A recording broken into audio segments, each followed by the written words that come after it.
ایک नौजवान किसी लंबे सफर से सफर करता हुआ जब नदी के किनारे पर पहुंचा तो थकन की वजह से वहीं पर ही बैठ गया। उसे बहुत ज्यादा भूख भी लगी थी कि तभी अचानक उसे नदी में एक मोटा ताजा सेब तैरता हुआ आता दिखाई दिया। नौजवान ने फौरन वो सेब निकाला और सोचे समझे बगैर ही उसे खा लिया। फिर जब उसे याद आया कि यह सेब तो मेरा नहीं था बल्कि किसी और का था, मैं तो इसके मालिक की इजाजत के बगैर ही इसे खा गया। अगर कल कयामत के दिन अल्लाह पाक ने मुझसे इस सेब का हिसाब लिया तो फिर कहाँ जाऊंगा। फिर वो खुदा के खौफ से उस नदी का किनारा लेकर सेब के मालिक की तलाश में चलने लगा। चलते चलते वो एक बाग के करीब आ पहुंचा जिसकी शाखें उस नदी के ऊपर झुकी हुई थीं। नौजवान समझ गया वो सेब उसी बाग का था। फिर बाग के मालिक के पास आया जो एक अक्लमंद और नेक बुजुर्ग था। नौजवान उसके कदमों में गिर पड़ा और रोकर माफी मांगने लगा। बाबा जी, मुझसे बहुत बड़ा गुनाह हो गया। मैंने आपकी इजाजत के बगैर आपके बाग का एक सेब जो नदी के बहाव में तैरता आ रहा था, मैंने वो सेब खा लिया। खुदा के लिए मेहरबानी करके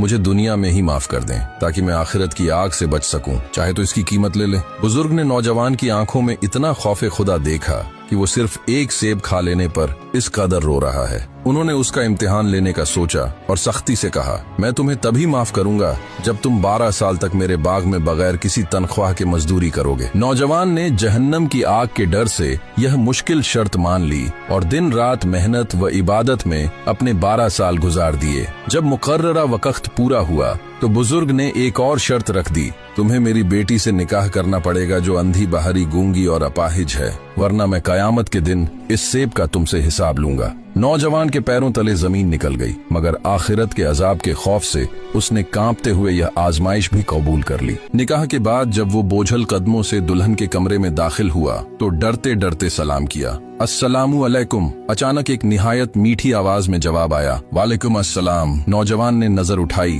तो सामने एक बेहद हसीन और मुकम्मल तंदुरुस्त लड़की बैठी थी। वो घबराकर फौरन कमरे से बाहर भागा कि शायद गलती से किसी और जगह आ गया है। बाहर बुजुर्ग मुस्करा रहे थे। उन्होंने नौजवान का माथा चूमा और नम आंखों से कहा, यह मेरी ही बेटी है। मैंने इसे अंधी इसलिए कहा था कि इसकी आंखों ने कभी किसी नाम हरम को नहीं देखा, बहरी इसलिए कि इसने कभी गीबत या गाना नहीं सुना, गूंगी इसलिए कि इसकी जबान से कभी झूठ नहीं निकला, और अपाहिज इसलिए कहा था क्योंकि इसके कदम मेरी इजाजत के बगैर कभी दहलीज से बाहर नहीं निकले।